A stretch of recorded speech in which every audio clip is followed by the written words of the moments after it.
আসসালামু আলাইকুম। কেমন আছেন বন্ধুরা সবাই? আশা করি আল্লাহর রহমতে আপনারা সবাই ভালো আছেন।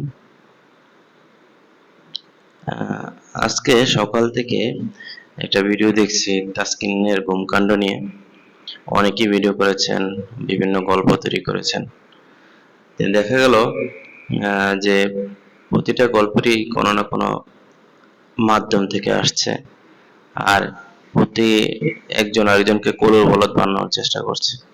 যে তাসকিনের গুমের কারণে টিম বাস মিস করেছে এবং সে তার জন্য তাকে বিশ্বকাপের এমন একটা গুরুত্বপূর্ণ ম্যাচে ভারতের সাথে তাকে নেওয়া হয়নি।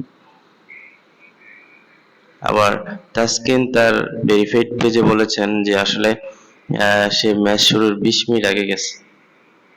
তো আসলে কে সত্য কথা বলছে সেটা বলা মুশকিল, তবে একটা জিনিস স্পষ্ট যে আসলে বাংলাদেশের টিম কম্বিনেশন আর যাই হোক না কেন, বাংলাদেশ আসলে ঠিক ক্রিকেটের ভিতরের অবস্থা আসলে এত ভালো না। যদি ভালো হতো তাইলে এত খবরগুলো আসতো না মূলত। তো তাদের এই গল্পগুলোর মাঝখানে আমি একটা গল্প বলি।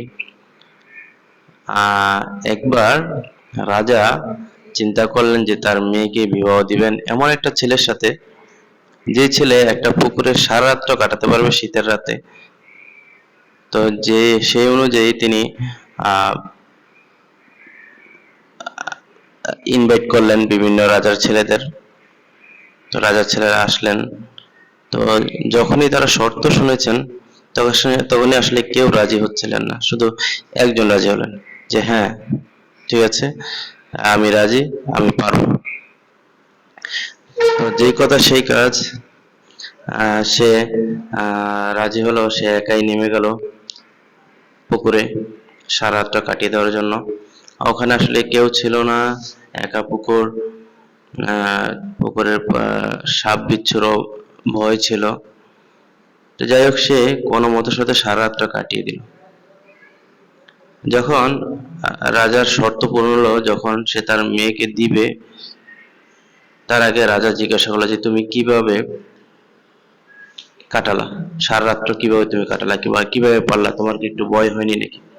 সে বলেছে যে আসলে ভয় হয়েছিল, কিন্তু দূরে একটা মশালে আগুন জ্বলছিল, তো ওইটা থেকে আলো আসছে এবং ওইটাকে ভিত্তি করে আমি মূলত সারা রাত্র কাটিয়ে দিয়েছি, আমার ভয় কেটে গিয়েছিল। তো রাজা বললেন যে তাহলে তো তুমি শর্ত পালন করনি, নিশ্চয়ই মশাল থেকে একটু তাপ এসেছিল তোমার এখানে, আর সেইটার জন্যই তুমি মূলত সারা রাত্র কাটিয়েছো। আসলে মূল কথা হলো যে বাংলাদেশে এখন একটা কলুর বলদ খুঁজছে যে কাকে ফাঁসিয়ে মূলত যার যার গদিগুলো ঠিক রাখা যায়।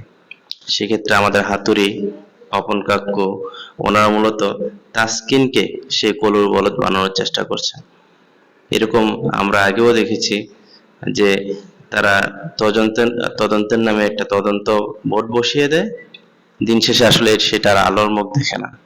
সেটা যে পর্যায়ে ছিল সেই পর্যায়ে থাকে, শুধুমাত্র কিছুদিন মানুষের কণ্ঠে থাকে, তারপর আর মানুষ সব ভুলে যায় সেই কথাগুলো। আসলে পাপন কাক্কু, হাতুড়ি, টাকলু এরা থাকাকালীন পর্যন্ত বাংলাদেশে আসলে ক্রিকেটের উন্নয়ন সম্ভব না, কখনোই সম্ভব না। হয়তো এদেরকে ছাঁটাই করতে হবে, অথবা ক্রিকেট বোর্ডকে আরো একটু ঢেলে সাজাতে হবে। আমরা জানি বাংলাদেশ আসলে একসময় খুবই ভালো খেলতো যখন পঞ্চপাণ্ডব ছিল এবং তারা একটা সুগঠিত দল ছিল, তখন আমরা ভাবতাম যে যে কোনো দেশকে আমরা হারাতে পারবো। কিন্তু এখন মনে হচ্ছে যে যে আমার যে পাড়ার ক্রিকেট টিমটা এদের সাথে খেলতে দিলেও বাংলাদেশ হারবে। শুধুমাত্র এটা খেলোয়াড়দের দোষ না, দোষ মূলত যে আমাদের পছন্দের খেলোয়াড়দের আমরা নিয়ে নেই, বাকিদেরকে আমরা ঠিকমতো সুযোগ দিই না, বাকিদের সাথে অন্যায় করি। আমাদের একজন বিখ্যাত ব্যক্তি, যদিও পছন্দ করি না আমি তাকে, তার বিভিন্ন কার্যকলাপের কারণে, আমাদের ব্যারিস্টার সুমন ভাই, তো তিনি বলেছিলেন যে বাংলাদেশ ক্রিকেটে বাংলাদেশের সভাপতির বা ক্রিকেট বোর্ডের অনেক টাকা আছে, শুধুমাত্র লজ্জাটা নেই।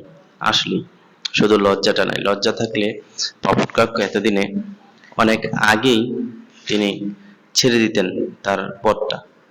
এবং ছেড়ে দিয়ে মাশরাফির মতো যোগ্য কাউকে এখানে বসাতেন, যারা ক্রিকেট এবং বাংলাদেশের স্বার্থে ক্রিকেটটাকে আরো উপরে নিয়ে যেতে পারতো, আরো উপরের লেভেলে নিয়ে যেতে পারতো, যেটা আসলে সম্ভব হচ্ছে না শুধুমাত্র আমাদের এই পাপন কাকুর কারণে। যদি সে ছেড়ে দিত, তাহলে আমি আশা করি, আমি আশাবাদী, শুধু আমার সাথে আপনারাও একমত হবেন, যে আপনারাও আশাবাদী থাকবেন যে হ্যাঁ, বাংলাদেশ ক্রিকেট বোর্ড বা ক্রিকেট আরো উন্নত হবে।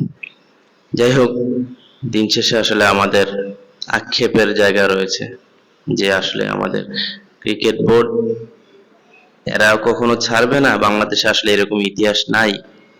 যদি কোথাও অ্যাক্সিডেন্ট হয়, আমার পাশের রাষ্ট্র ভারতে দেখা গেল যে রেল অ্যাক্সিডেন্ট হয়েছে, রেলমন্ত্রী পদত্যাগ করেছে, কিন্তু বাংলাদেশে আসলে এরকম নজির নাই। বাংলাদেশে এরকম রেলকাণ্ড ঘটলে, এরকম হত্যাযজ্ঞ ঘটলে, তারা দেখা গেল যে একটা তদন্ত কমিটির নাম দিয়ে আমার দিবে, দাদুর বক্সটি আর দেখা গেল ও সেই রয়েছে, উনি তদন্ত হাঁটতে কমিটি আসছে রিপোর্ট দিবে যে আসলে না, হেঁটে উনি এখন ওখানের ঘুমাচ্ছে। কারো ফল্ট হয়েছে, রেলমন্ত্রীর কোনো ভুল উঠে নেই। যাচ্ছে, উঠে যাচ্ছে। যাই হোক, আম্মু ভালো কি থাকবেন বলতেছে? সবাই। আশা করি আম্মু কোথায়? আম্মু আপনারা কোথায়? আমার কথাগুলো বুঝেছেন। আম্মু আসসালামু কোথায়? আলাইকুম। আম্মু কোথায়? আম্মু কোথায়? আম্মু নাই। আম্মু নাই। কোথায় আম্মু? আম্মু কোথায়? আম্মু নাই বাবা। আম্মু কোথায়? হুই, পাখি পাখি আসছে, দেখছো?